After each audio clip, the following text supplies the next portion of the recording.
New office, you guys. You see it? Yeah? So that?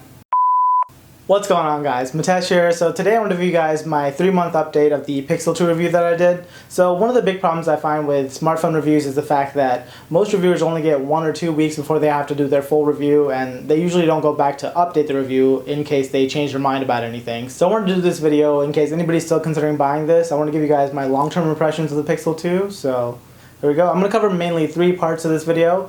1 is going to be the speed of the phone, 2 is going to be the battery life, and 3 is going to be like the miscellaneous stuff that you find out about the phone after using it for a long period of time. So let's get started.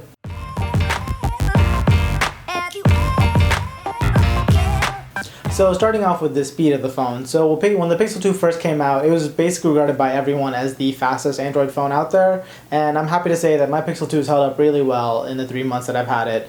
I don't have any slowdowns at all on the phone, and day-to-day tasks, all of them, it just handles them all flawlessly. With the one exception being Instagram, and I think that says more about Instagram, the app, versus the phone itself. By the way, if you're not following me, consider following me on Instagram. Additionally, since the Pixel gets the updates directly from Google, it'll stay up to date, and it has a very light skin on it compared to most other Android phones. So I expect it to stay fast compared to other phones like the Galaxy S8 or LG G6. So next up, let's talk about the battery life on the phone. So I can sum up the battery life in 5 words: good enough, could be better. So for most people, the battery life on this phone will be fine. You'll be able to get to bed usually around 20% battery life. But for those of you who are heavier users, or you have a particularly heavy day where you're either streaming a lot or you're using Google Maps a lot, you will be reaching for the charger by afternoon. And for those of you who are curious about screen on time, I usually get around 3 to 4 hours. I do a lot of streaming and use a lot of Bluetooth a lot to stream to my headphones, so that may not be the best judge of things for me, but if you guys want to know that number, 3 to 4 hours is what I typically get. So bigger battery phones usually get around 6 hours of screen on time, so it's not great, but good enough for me. And finally, at number 3, let's talk about those miscellaneous things. Those things that you find out after using the phone for a little while that you realize that you either love or you hate. So I've jotted down a couple things, and I'm just going to read off this because there's a bunch of stuff that I want to mention. So first of all, front-facing speakers. Front-facing speakers are awesome. I don't think I'm going to buy a phone again that doesn't have front-facing speakers. So this one and the phone before this that I had, the ZTE Axon 7, both had front-facing speakers, and they're wonderful media consumptions. Especially for someone like me who watches a lot of YouTube and watches a lot of Netflix and stuff like that on my phone. Awesome. Definitely my favorite feature, front-facing speakers. Number 2, the squeeze feature. So the squeeze feature is a bit strange. So I do actually use it all the time to call up the Google Assistant, but what I find is sometimes when I'm reaching for the volume buttons, I still somehow trigger it. I've got the setting turned up pretty high, and most people said you get used to it after a while, and I want to say I have gotten used to triggering it. It's just that sometimes it triggers when I don't want it to, and it's so annoying. Squeeze feature is both a positive and a negative. Honestly, if it didn't have it, I could live without it, but I do find myself using it.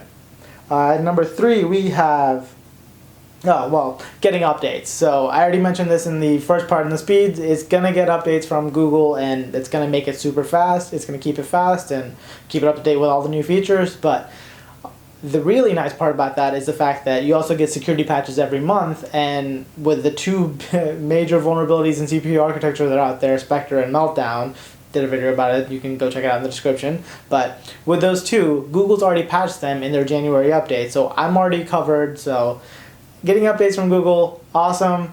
Can't beat it because I don't know who else has the security update out right now, and this is something you need to have. So gotta give it up to the Pixel for that. Security updates, awesome. Next up is the double tap to launch camera. The double tapping the power button to launch camera. It's not something I thought I would use a lot. I thought it was fast enough just to open it and then go to camera or whatever, but seriously, double tap to launch, it's super fast, and it's ready to go take pictures right away, so another awesome feature. Alright, let me get back to that list. Picture-in-picture, something I didn't think I was ever going to use at all. Picture-in-picture on Android 8.1 or Android 8.0 is incredible. So not only can you watch videos while you're doing other stuff, so you can have a video down in the lower any corner actually, and continue watching it while you go do other stuff. You can also have things like maps. So if you're navigating somewhere, you can continue to have the map on screen while you're looking at other stuff. So if you're going somewhere new and you're navigating to it and you want to look up places to eat, you can do that while you're still navigating, and you can still see the little icon. You can still see the window for the maps on the screen. It's really awesome.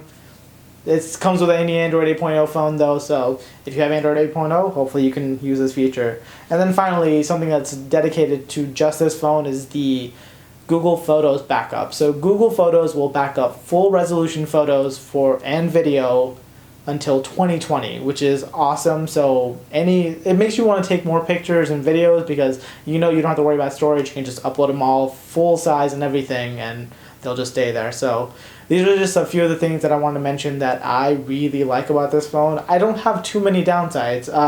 The one downside that I have that's just personal to me is the fact that I got the smaller version, and while I'm really okay with the size, I kind of wish it was bigger, but part of me just wishes it was bigger so I can get a bigger battery. So that goes back to number 2, battery life could be better. But that's pretty much all I have for you guys in this one. If you guys like this, please give it a thumbs up and subscribe if you guys want to see more. If you guys have any questions about the phone, leave a comment down below. I'm happy to answer anything you guys might have to say, and that's pretty much it. I'll catch you guys in the next one.